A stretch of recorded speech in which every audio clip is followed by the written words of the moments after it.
आपने पनडुब्बी का नाम सुना है कभी भी अपने लाइफ में? यदि आप विलेज में बिलोंग करते हो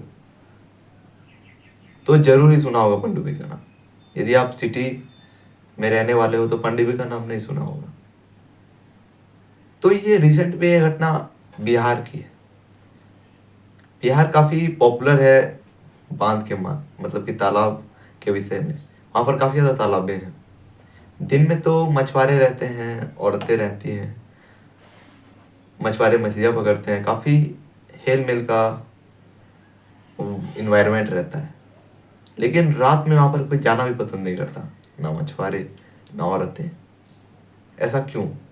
तो आज की इस वीडियो में मैं बताने वाला हूँ पनडुब्बी मतलब क्या होता है और गांव वाले इससे क्यों डरते हैं, मछुआरे रात को तालाब में मछलियाँ क्यों नहीं पकड़ने जाते हैं। तो इस वीडियो में सब मैं बताने वाला हूँ। उससे पहले जो हमारे भाई चैनल पे नए जुड़े हैं वो जरूर जरूर सब्सक्राइब करें एंड बेल नोटिफिकेशन को भी प्रेस ज़रूर कर दें, ताकि हमारी जो भी वीडियोस अपलोड होती रहेंगी आपके फ़ोन पर ढाई से गिर जाएगी। तो वीडियो को लेट ना करते हुए मैं स्टार्ट करता हूँ। तो बिहार में ये घटना एक राजेंद्र नाम के लड़के से घटी थी, जो कि उसके पापा इस दुनिया में नहीं थे। उसकी माँ जो थी वो भी अभी विधवा थी, बूढ़ी हो गई थी। और जो राजेश था वो भी टिंजर एज को क्रॉस किया था लगभग में। वो अभी पढ़ाई ही कर रहा था, लेकिन घर के कंडीशन खराब होने के कारण उसे भी मछलियाँ पकड़ने जाना पड़ा। तो धीरे धीरे करके जो उनके एक चाचा थे, मिस्टर पप्पू, धीरे धीरे करके जो राजेंद्र था, धीरे धीरे करके वो सीखने लगा मछलियाँ पकड़ने, नाव चलाने सीखने लगा। धीरे धीरे करके मतलब सब सीख गया और सब कुछ अच्छा चल रहा था। लेकिन जो होता है ना, लालच बहुत बुरी चीज़ होती है। धीरे धीरे करके जो राजेंद्र था, धीरे धीरे करके मतलब मछलियाँ पकड़ता था, घर को चला लेता था कैसे भी करके, लेकिन वो संतुष्ट नहीं था। उसको औरों भी पैसा कमाना था। एक बार उसके मन में आइडिया आया कि रात में मछलियाँ पकड़ने जाते हैं। फिर वो सोचा कि मैं तो अभी उतना तरह से सीखा भी नहीं हूँ मछलियाँ पकड़ना, नाव चलाना, तो अभी नहीं, कुछ दिन बाद जाता हूँ मैं। तो वो धीरे धीरे करके जो उनके चाचा थे पप्पू, उनसे काफ़ी अच्छा सीख लिया। फिर एक दिन वो अपने पप्पू चाचा से पूछे कि मैं रात को मछलियाँ पकड़ने जा सकता हूँ। तो जो उसके चाचा थे काफ़ी ज़्यादा चौंक गए और बोले कि तुम नहीं जाओ ना, वही बेटर होगा। फिर जो राजेंद्र था बोला क्यों? तो जो पप्पू थे तो वो बोले कि तुमको ये स्टोरी कोई नहीं बताया है बिहार की पनडुब्बी के बारे में? तो जो राजेंद्र था बोला कि नहीं। कौन? कैसा पनडुब्बी? कौन पनडुब्बी? वो थोड़ा डिजिटल टाइप का आदमी था, विलेज में रहने के बाद भी पढ़ा लिखा था थोड़ा मोड़ा। तो बोला कौन पनडुब्बी, कैसा पनडुब्बी? मुझे कुछ नहीं पता पनडुब्बी के बारे में। तो जो पप्पू था उसका चाचा, उन्होंने बताना शुरू किया। जो पनडुब्बी होती है ना, जैसे कि दिन में हमारा राज चलता है तालाब में, हम मछलियाँ पकड़ते हैं, कुछ भी कर सकते हैं तालाब से। लेकिन रात में हमारा वहाँ पर कोई भी राज नहीं चलेगा। उस समय दूसरी शक्तियों का राज चलता है। तो उस समय राजेंद्र हल्की में रहा था उन बातों को। तो फिर पप्पू ने बोला कि तुमको जाना है तो जाओ, लेकिन एक बात का बहुत ध्यान रखते हुए जाना। यदि तुम्हारे नाम लेकर कोई भी पुकारता है तो जरूर उसको रिप्लाई नहीं देना और देखना भी नहीं उधर। तो राजेंद्र उस समय हल्के में ले रहा था इस सब बातों को, तो बोला ठीक है। तो फिर वो बिना अपने मम्मी को बताए चल गया मछली पकड़ने।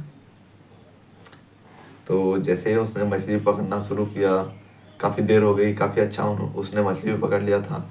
वो काफ़ी सोच रहा था कि आप घर जाके सुबह को डायरेक्ट रेडी पे मैं बेच दूंगा, काफ़ी अच्छा दामों में, ऐसा ही वो सोच रहा था।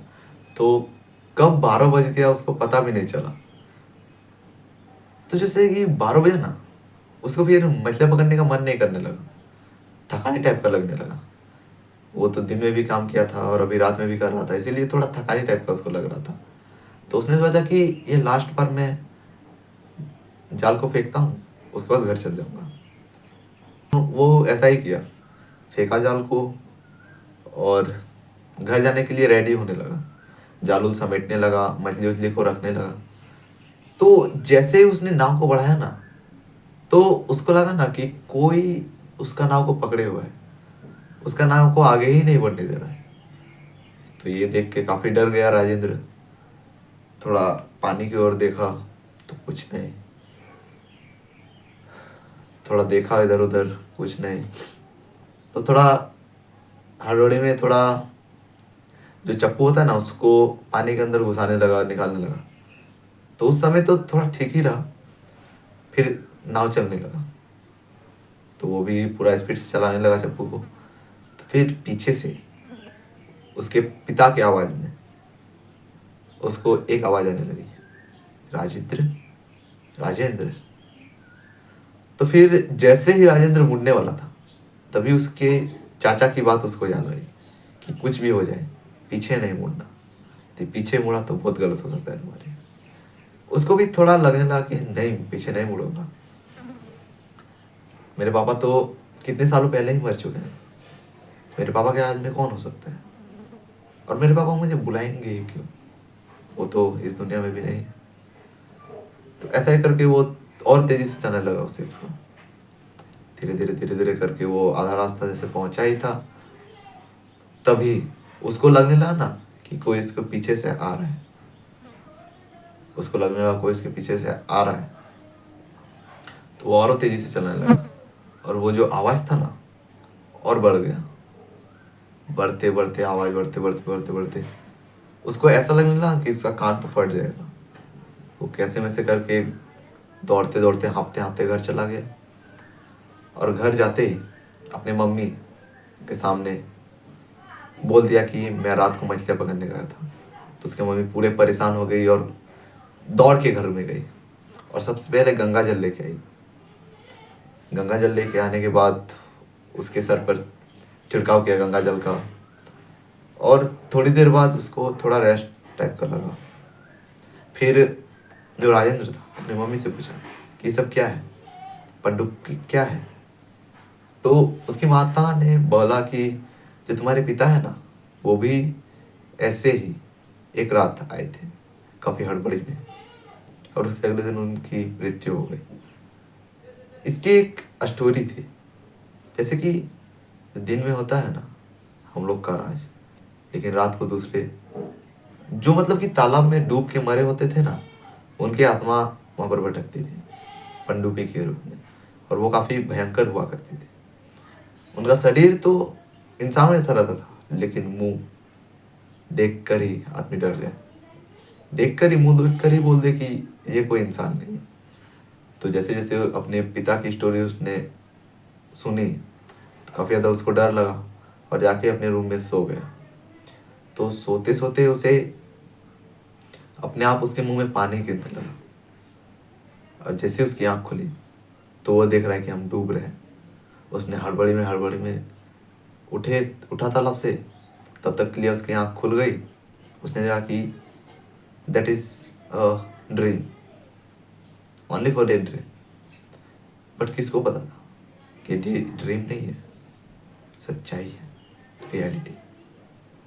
उसके बाद से उसका क्या हुआ ये अभी तक किसी को पता नहीं, बहुत ही मिस्टीरियस तरीके से वो गायब हो गया।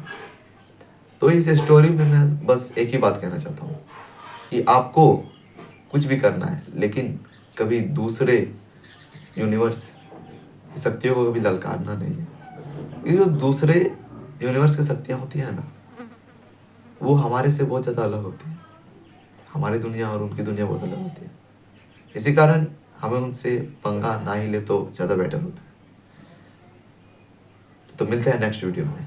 Be careful.